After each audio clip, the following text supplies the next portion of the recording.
Hey, you're Addison Brazil. Yeah, I am. Hi, random British guy. Didn't you write First Year at Grief Club, a gift from a friend who gets it? Yes, I did. Did my mom pay you to ask me that? No, I'm sorry for your loss, mate. Why don't you do a podcast to help people honor their grief? You know, you're not the first person to say that. You know what? Fine, I'll do it. But it has to be with my friends who get it. And it has to be for real people who get real life grief. Oh, and it absolutely has to be equal parts honor the journey and find the funny. What does that mean? I think you're about to find out. I'm Addison Brazil. Grief Club, the podcast starts now.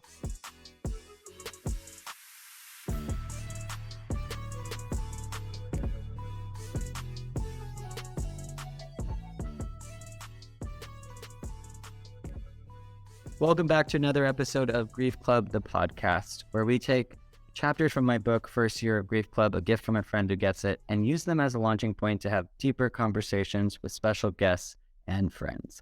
Today, we are talking about the idea of the swirl in grief. I talk about in the book how grief doesn't really happen in stages, and in fact, all of those stages can swirl together at different times and in no given order.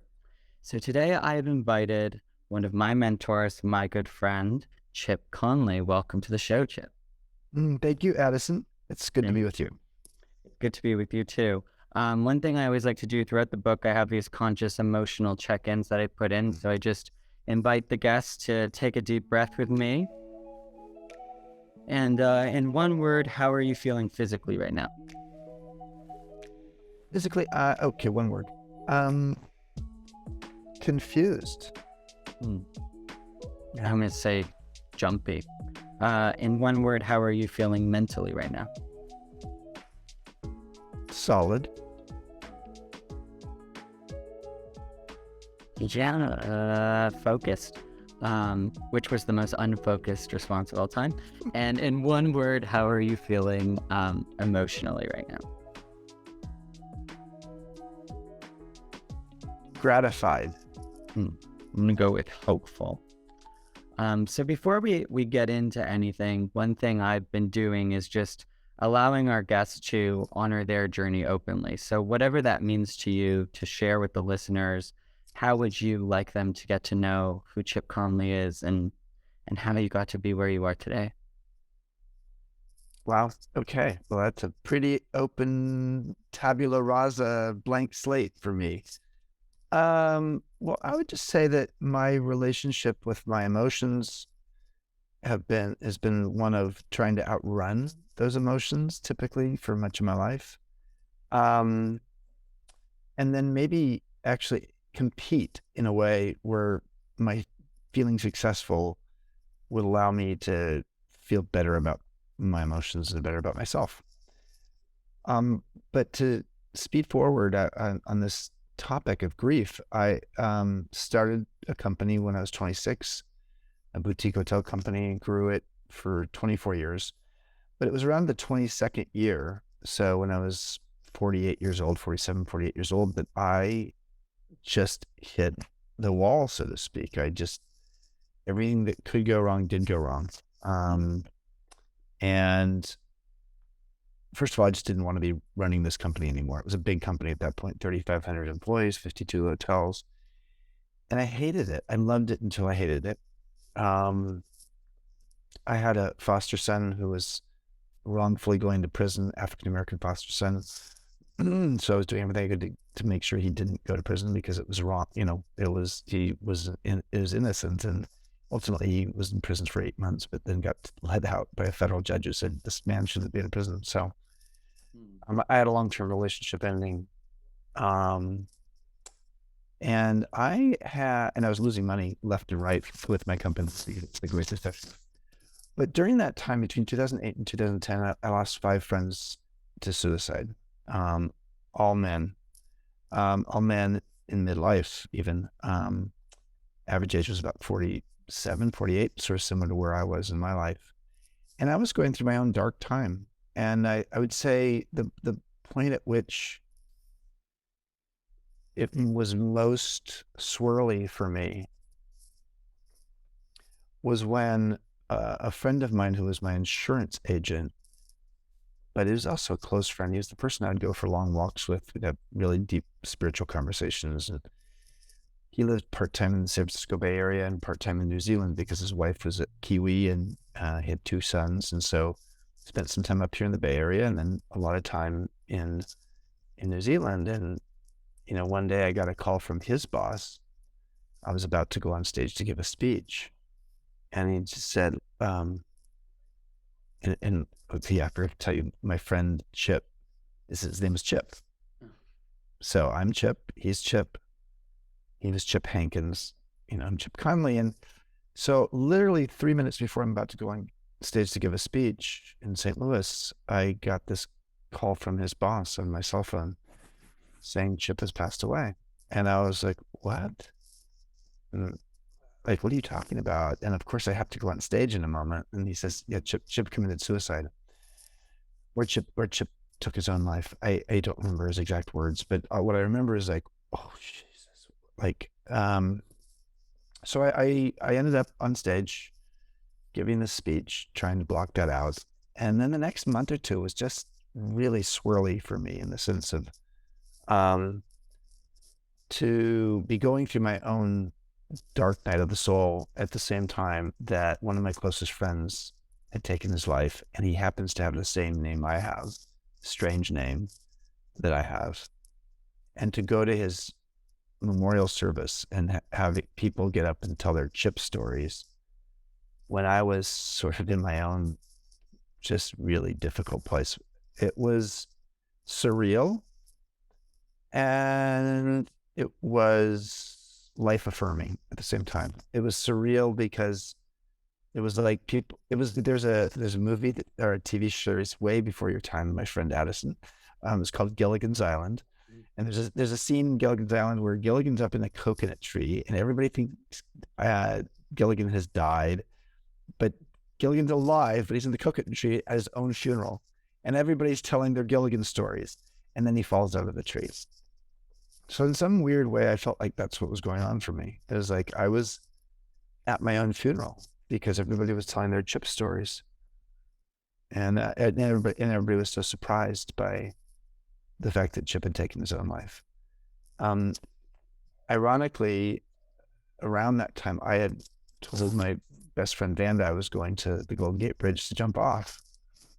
And so the life-affirming part of this was like, okay, I've had the opportunity to go to my own funeral. It's beautiful to go to your own funeral. It's beautiful. I actually had nightmares and dreams about it as well. And I had this sense of like, okay, I'm not ready for my own funeral yet. And then I broke my ankle playing baseball and got a bacterial infection in my leg, and I was on antibiotic. And long story short is I was back in St. Louis.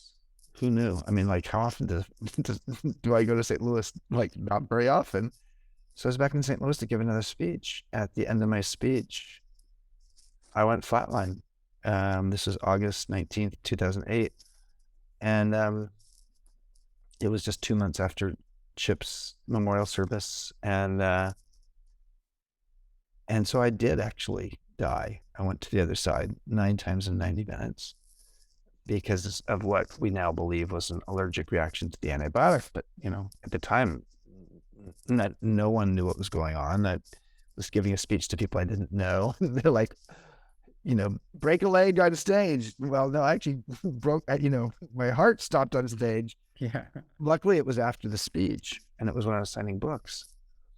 But I guess what I would say about all of the griefs that I felt during that time, and it really was a swirl, was I felt more than anything else like I had lost my footing. It's like if you're sort of up on like some really scary cliffs and you're hiking and there's not a foundation under you. There's like, you just sort of feel like you're slipping, and it's actually, in this case, it felt like a fall. It felt not just like slipping and just sort of sliding down the hill or the cliff, but I felt like I was like in free fall. That's what it can feel like when you die, for sure. And the thing that actually brought me back the thing that actually helped me, and right around that time, another friend took their own lives, and everything that could go wrong was going wrong. And I was reading Man's Search for Meaning, Viktor Frankl's quite famous book about his experience in a concentration camp as a psychologist. And I just created this very simple equation, despair equals suffering minus meaning. So like if suffering's ever present in life, especially when you're going through tough times, then despair and meaning are sort of inversely proportional to each other. The more meaning you have, the less despair you have. And that's how I created the foundation during my feeling of being in free fall. Is the foundation was, what am I supposed to learn from this? What's the meaning in it? What's the lesson? How will it serve me and others in the future? And that's and some of that foundation was friends, close friends who helped me through that time too, for sure. But that equation and this reminder that in the worst of times, including Viktor Frankl being in a concentration camp, I was not in a concentration camp. I was in a concentration camp of my own mind. I felt like I was in prison. But when I came to realize that it was all about learning, even in the worst of times, how to find meaning, something started to shift for me. I love that. I'm going to pause before I dive deeper. I ask everyone, if someone walked up to you in the street right now, and let's say for the sake of conversation, it's a younger person that you're explaining this to, and they just said, what does grief mean to you? What's your personal definition of grief? Well, first, my definition would include the word natural, because I think it is natural. It's the natural response to a deep well of sadness and disappointment, usually around something that can't be fixed. That's what I do off the top of my head. Yeah, no, I love that. So obviously you go from where you were at to this place where we fast forward in the future, where you're now a founder of one of the best places in the world for life transitions, a Modern Elder Academy for our listeners. Can you talk a little bit about that? Because I feel like navigating the swirl of a life transition is what the onset of grief is for everybody. It's a life transition you weren't expecting or planning. Yeah. Well, what happened? So August of 2008 is when the flatline experience happened. I'd had a few months before that of really rough times. The next 2 years weren't easy, but I made change in my life, and at times I felt like I was alone. I did have my best friend Vanda, who was a life and leadership coach. That she was really helpful to me, as were other friends. But I really get the sense like, okay, well, if I had a flatline experience and I died, how do I want to live the rest of my life? And that was, so I had this sort of the twofer, Chip dying and then me dying. And in both cases, it was the question that came up as a result of that is, how do I want to live? And who do I want to serve? And how do I want to live meant, okay, I had to sell my company. I thought I'd have it for the rest of my life. I just saw it at the bottom of the Great Recession. Not good timing. I had to do a bunch of other things, and the long-term relationship that wasn't working, etc. And get my foster son, out of prison, out of San Quentin. So a lot had to happen.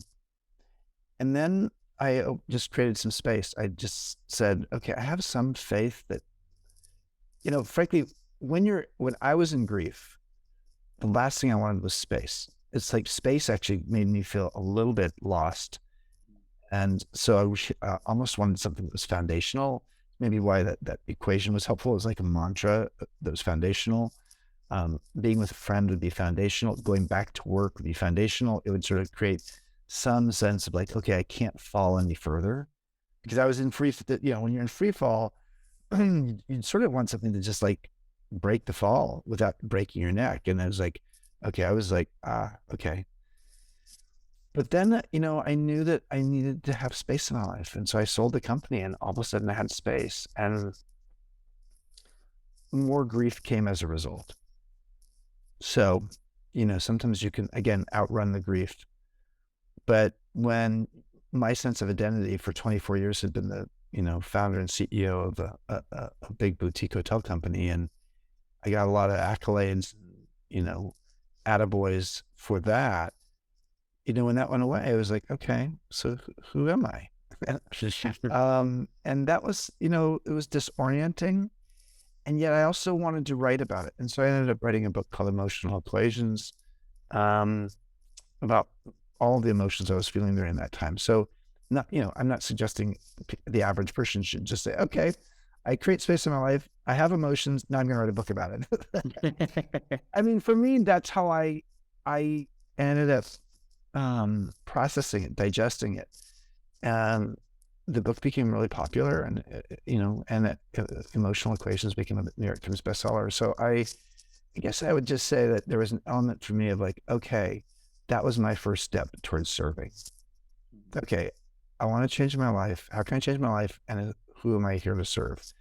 Then out of the blue, I get this call from the founders of Airbnb, and they say, with this little tech startup, we want you to come in and help be, our mentor for the three of us and help us become a global hospitality brand. So I spent 7.5 years, 4 years full-time, 3.5 years as a strategic advisor to them. And I realized I'm here to serve them. It was no longer my ego on the front of the stage. I was no longer the sage on the stage. I was the guide on the side. And that gave me the act of serving gave me a real sense of why I exist here on Earth. And then as I came out of my full-time work there, I started working on another book, my fifth book, which is called Wisdom at Work, The Making of a Modern Elder, because I was called the Modern Elder at Airbnb, which was a term I didn't love at all when I first heard it. But they said, Chip, you're as curious as you are wise. And that's what a modern elder is. Like, okay, well, that's a modern elder, then I'll be that. And that's when the Modern Elder Academy concept came about. And again, I'm here to serve. And so, so what I would say is a couple of things to sum up on this. One is that my own personal challenges in midlife, my dark night of the soul, the fact that my friend Chip took his own life, and I had a lot of grief around him doing that. And then having my flatline experience, and then disconnecting from this identity I'd created, and then being given the opportunity to serve these young founders of Airbnb with a company that I thought never would go anywhere. And then, writing another book after Emotional Equations about that led to serving and realizing, my own personal tale, of my own dark night of the soul, my personal tale of my friend Chip taking his own life, as well as 4 other friends, my personal tale of actually dying and coming back to life, completely changing my business and my world, going into Airbnb as the modern elder. I couldn't have written the script. I couldn't have written the script, but I was open to the script unfolding the way it did. And today I feel so much in the right place at the right time with what I'm doing in my life. And at the end of the day, it all comes back to service.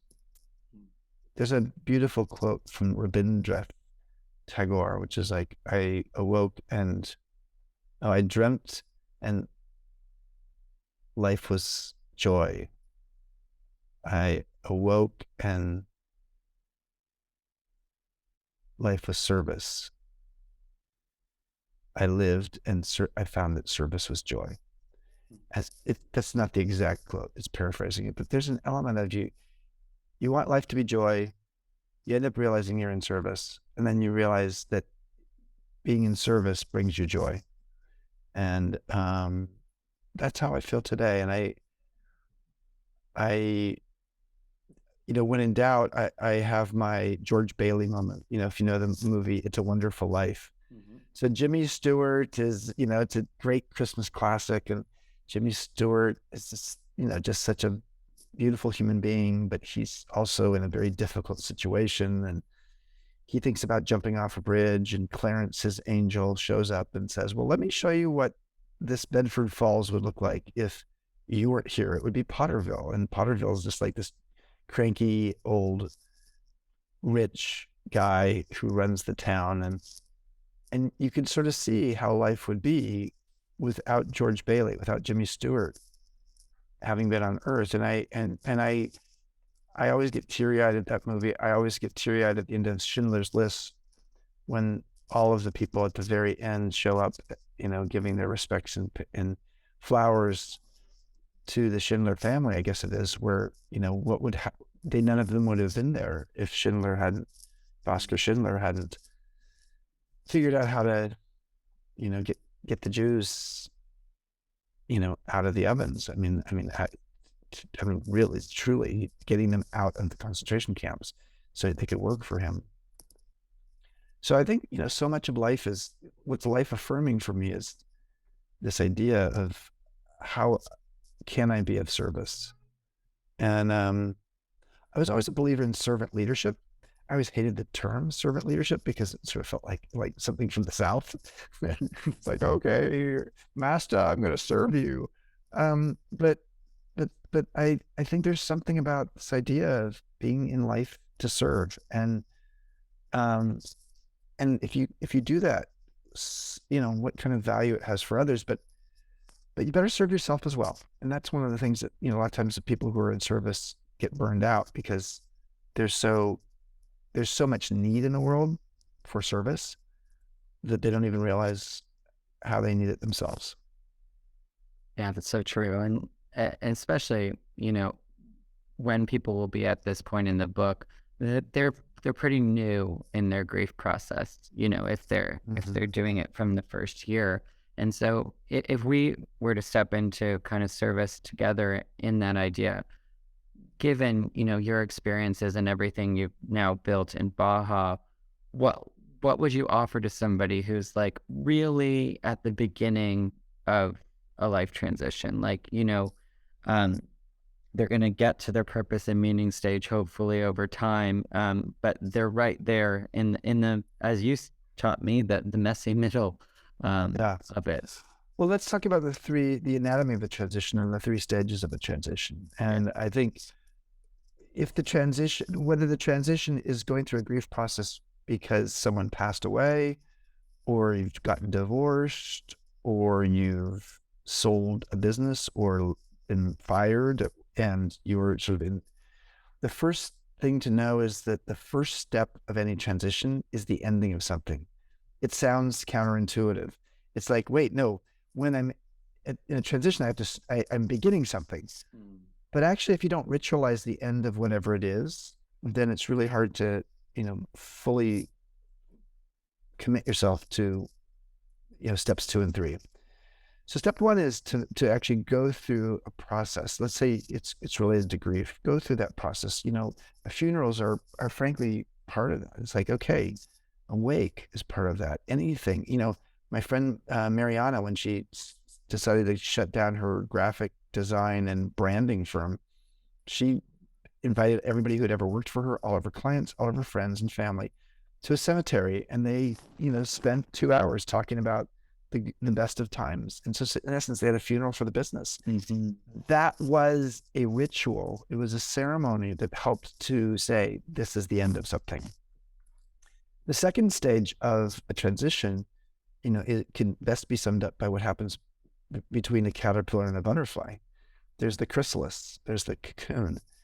And if you open a cocoon when it's halfway done, it's this messy, gooey thing, and it's dark inside, and that's how the messy middle can feel. It's when you're in the middle of something, you sort of feel like you've put something behind you, but you have no idea what's next. And for me, when I sold my company, I was so in the messy middle.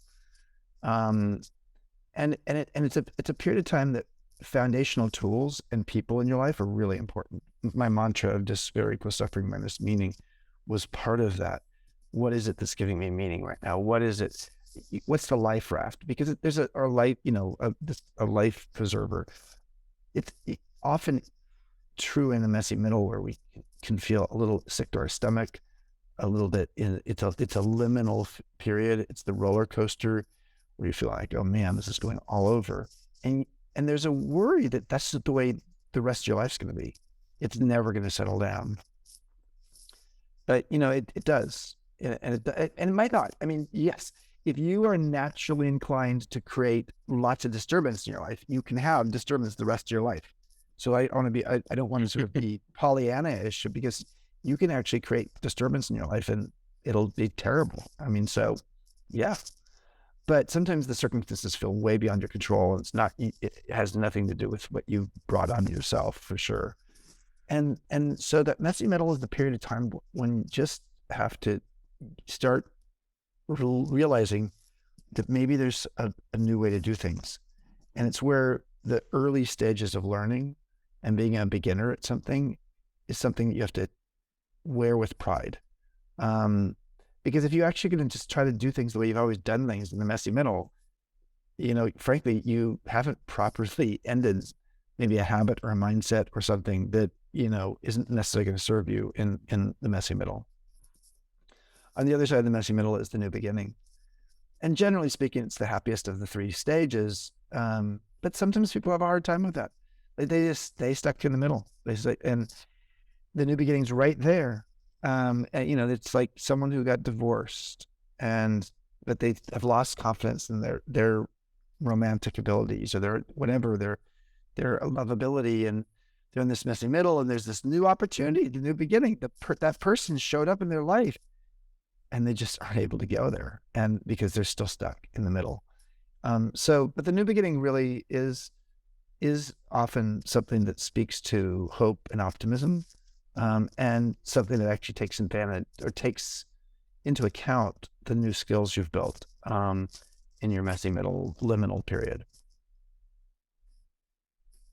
I think it's funny because this whole time I've been trying to put together that there's like this sound that's coming from your side, and it actually does sound a little bit like a caterpillar has slowly been, or a butterfly has slowly been breaking out of a cocoon. This whole time.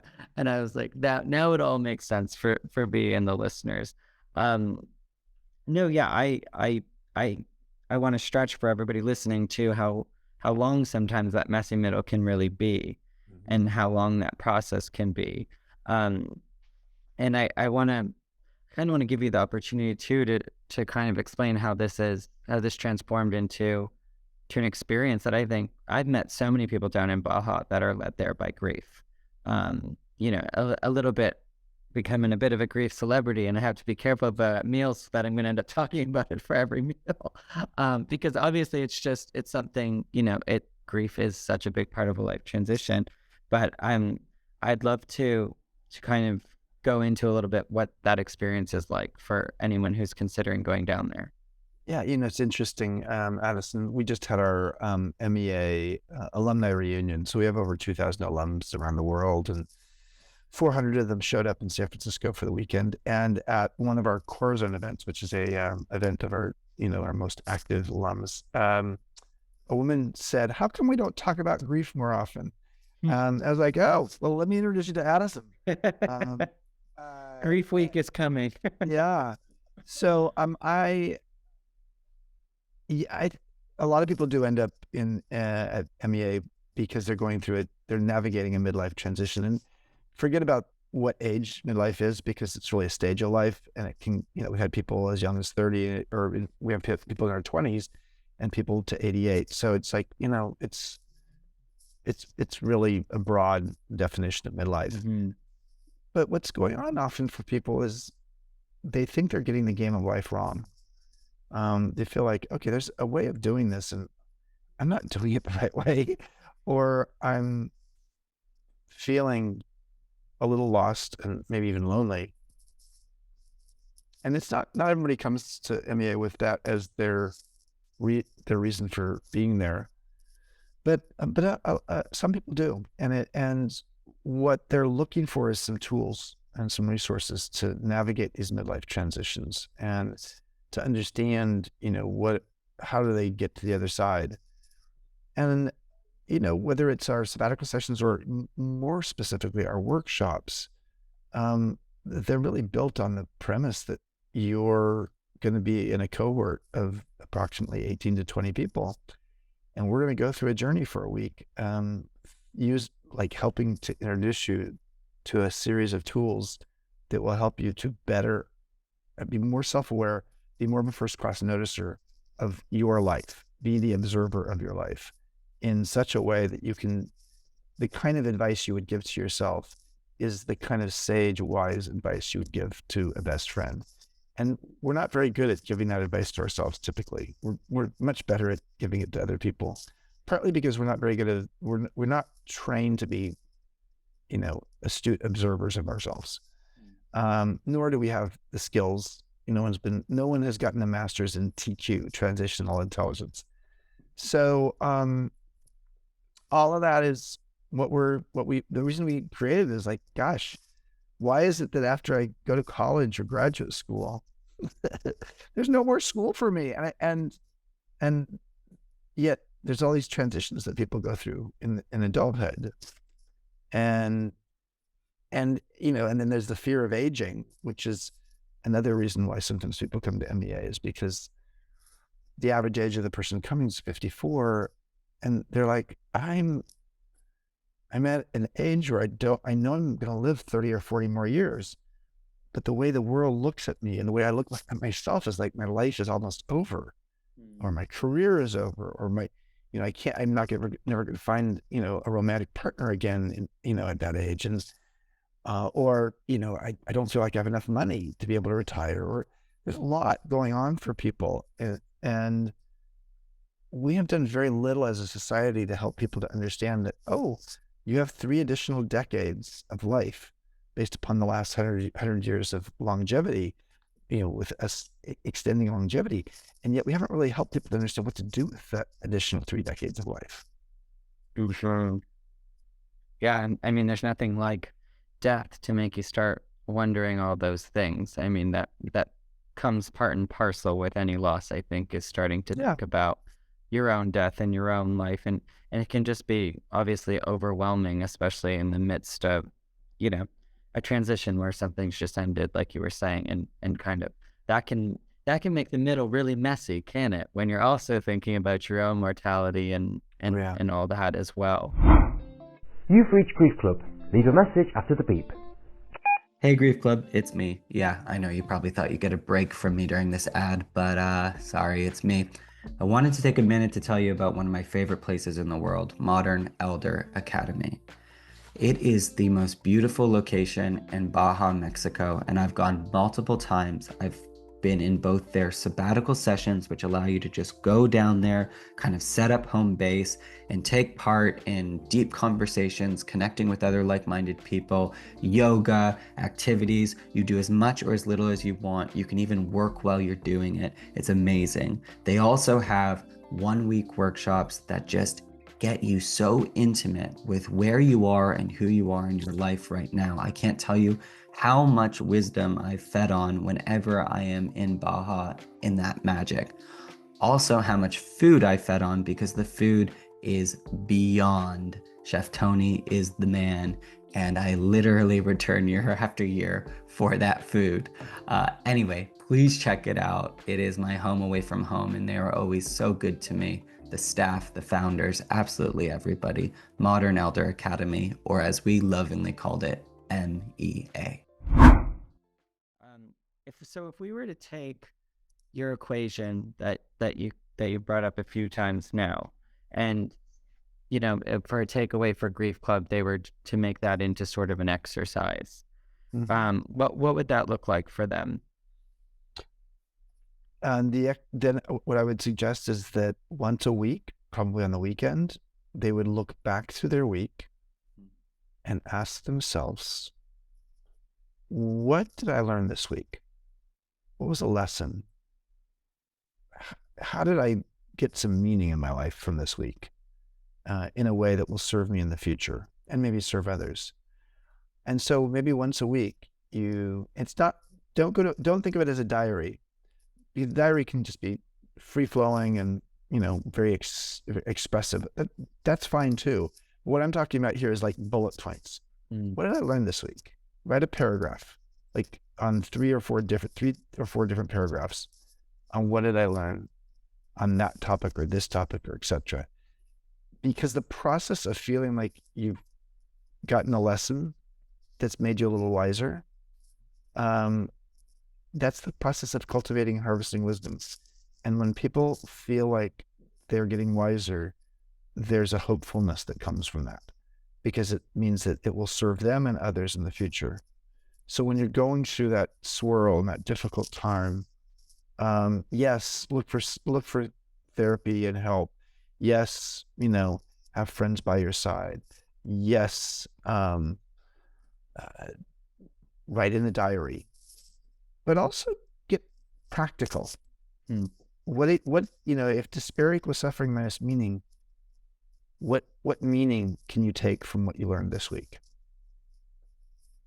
And for me, when you say that, when I think of what gives me meaning, for me, what comes up is, what I feel connected to, what kind of lights me up, what kind of activated me is what, I don't know if there's anything that you would add for what gives you meaning. Well, when I was going through all that time, I would say what gave me meaning sometimes was, so I'll give you two examples. One, it could be very practical in leadership and business. It was like, okay, I realized that showing up with vulnerability opened the door for someone else to be vulnerable with me.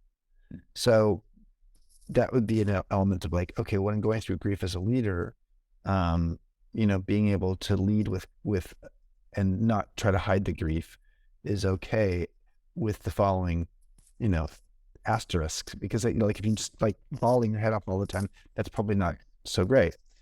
And then I would say on a personal level, like, a lesson or meaning could be,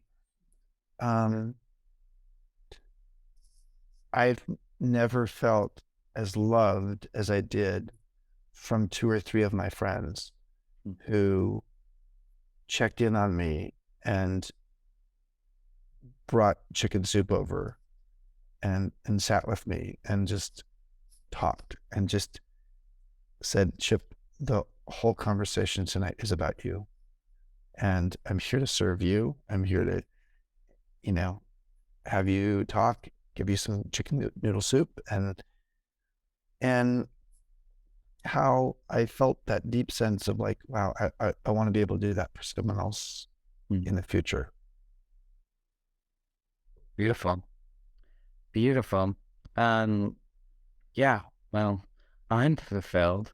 As we wind down here, I always like to kind of go into the other part of my personality, which is finding the funny. What makes you laugh? Who or what makes you laugh these days? You make me laugh, you weirdo. I'll take the compliment. Actually, I love being in a place of being humbled. So I laugh when I realize that I was taking myself or something else so seriously, and someone just makes some funny little face at me. And I was like, I humor, laughing and dancing is something that actually works for me. So it's hard, grief and dancing is not a bad mixture, because sometimes it's just like letting your body just let it go. And then you start with tears and you start with crying and you start with like a rainstorm. And then there's this lightness of being that happens at some point. So I'm a big fan of Gabrielle Roth's work as a dance therapy teacher. And so I will go through the 5 emotions of dance sometimes, and that ends in a peaceful place. But there's an element along the way where there's some humor. So if you ever see Chip just hysterically laughing and salsaing around, Yeah. And you know who also, I mean, like my dog, Jamie, you know, I'll just go and have fun with Jamie and just have a sense of humor with Jamie. And yes, so I think humor makes us human. And what it does is it takes us out of our own little ghetto of the mind, where when we're in a really difficult place, we sort of get stuck in the ghetto. I don't know if this is funny or not, but the only thing I can think of, and when I think of like all my experience of like, you know, paying it off for the audience in a show, is the like one burning question that I have left is like, when you were dead for 10 minutes, do you remember it? Like, did you? Well, I was dead 9 times in 90 minutes. I was not 9 times in 90 minutes. Yeah, thank God I And wasn't. of course, I would laugh at. No, thank God I wasn't dead for 10 minutes. Because honestly, I don't think I would have come back if I was dead for 10 minutes. One, that's funny because I would tell everybody you were dead for 10 minutes. So I'm glad I clarified that. Yeah, thank you. But did you have any sort of experiences within that, or was it? Oh, totally. I went to the other side. Oh, you did? I was a porn star. No, I'm kidding. I know. You I went to the other side. I had this vision of, I don't want to actually, it's not, yeah. What I'll say briefly is I had this vision of beauty and timelessness, and lightness that gave me confidence that my time wasn't ready yet to leave the planet. And it happened the exact same vision multiple times, because like the nurse was in the ambulance next to me and I would have my flatline experience and they'd zap me with, you know, the electric paddles, and I'd say, well, this is what I saw. And she said, well, that's what you said last time. And I was like, okay, I guess. Yeah. So I was having the same vision. Wow. That's cool that it was the same. And who gets to hear that? That's what you said last time you died. That's what you said last time you died. No way. Well, I know. So I was like, leave it to Chip Conley. He does both sides of the grief conversation. I do. Dies, comes back. Well, thank you so much for being here today. If people want to find you, where shall they look? They shall look. So it's chipconley.com, but that's probably not the best place. Best place is modernelderacademy.com, which tells you more about that, the website. I also have a daily blog called Wisdom Well, and you've written for that. Wisdom Well is a daily blog that you'll find on the Modern Elder Academy website, or just look for Wisdom Well Chip Conley on Google. And that's where I offer some daily microdoses of wisdom. Amazing. Thank you so much for being here today. We'll talk Thank soon. you, Allison.